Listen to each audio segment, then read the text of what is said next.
Long ago, when the world was young, ancient and alien creatures known as Aboleth arrived and settled on Golarion. Far advanced even then, the Aboleth experimented with the primitive beings of the world for their own ends, eventually crafting the Aslanti society. This was the first center of human culture, brought together by the genetic manipulation and superscience of their benefactors.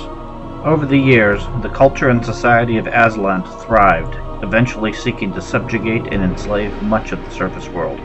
Near the end of the Age of Legends, a powerful Aslanti wizard named Zin broke free, believing that by working together with other races, an even greater empire could be formed. Declared a heretic by the Aslant, he was exiled along with his followers and forced to flee across the Arcadian Ocean. Years later, Zin founded the settlement of Zin Bakrakhan, declaring himself emperor of the fledgling Thassilonian Empire. Years passed, and Thassilon rapidly expanded, encountering tribes of primitive humans and elves who were quickly overwhelmed or absorbed into the new civilization. Within a short time, Thassilon covered a massive region that rivaled all of Aslant before. Emperor Zin was a master of rune magic, believed to be the language of creation itself, and through it improved the lives of all of his subjects, bringing about a golden age of harmony and enlightenment. Eventually, the empire became too large for Zin to control, and he broke Thassilon into 7 regions, appointing magistrates to govern each.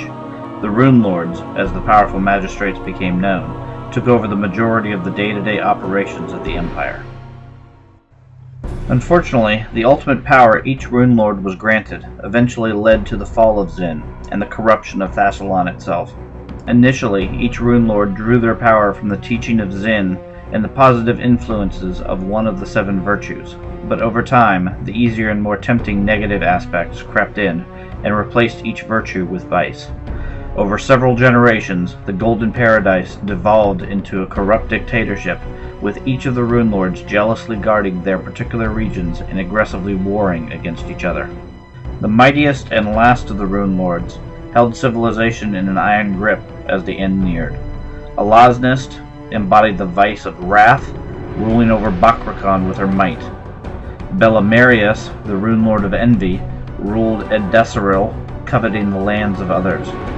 Karzug was the Runelord of Greed and controlled Shalast, holding all of its wealth tightly. Kroon was a model of sloth, ruling over Haruka.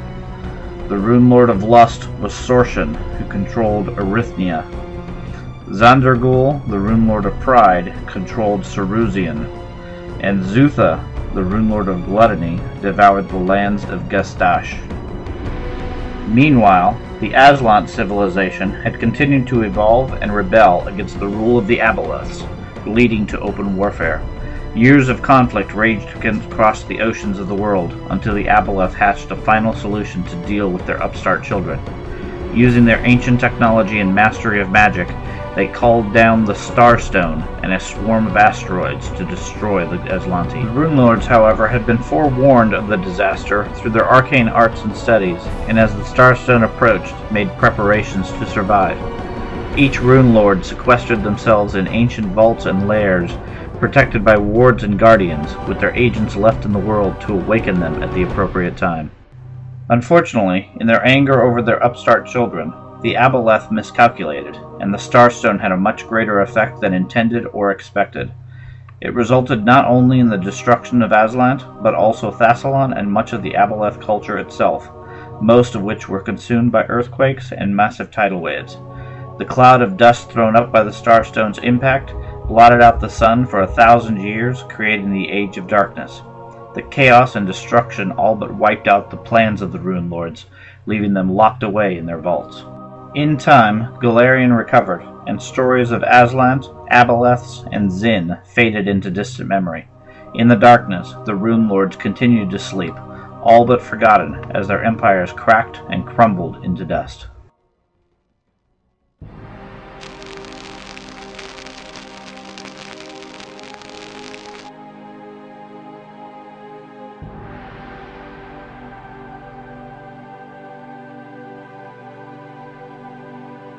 10,000 years later, the world is a much different place. The civilizations of a millennia ago are all but forgotten, except for the few artifacts and monuments of Thassilon that exist today. In the small coastal fishing town of Sandpoint, much less worldly concerns are the focus of attention. 5 years ago, Sandpoint had more than its share of bad fortune, with the events known generally as the Late Unpleasantness. A combination of a serial killer known as the Chopper and a horrific fire which destroyed the town's iconic chapel and many of the surrounding buildings left Sandpoint ravaged both physically and emotionally. Today, however, as the new Grand Cathedral has been completed, the people of Sandpoint are finally optimistic about their future. Coordinating with the yearly Swallowtail Festival, today is the dedication ceremony, and people from around the region have arrived in Sandpoint for the festivities.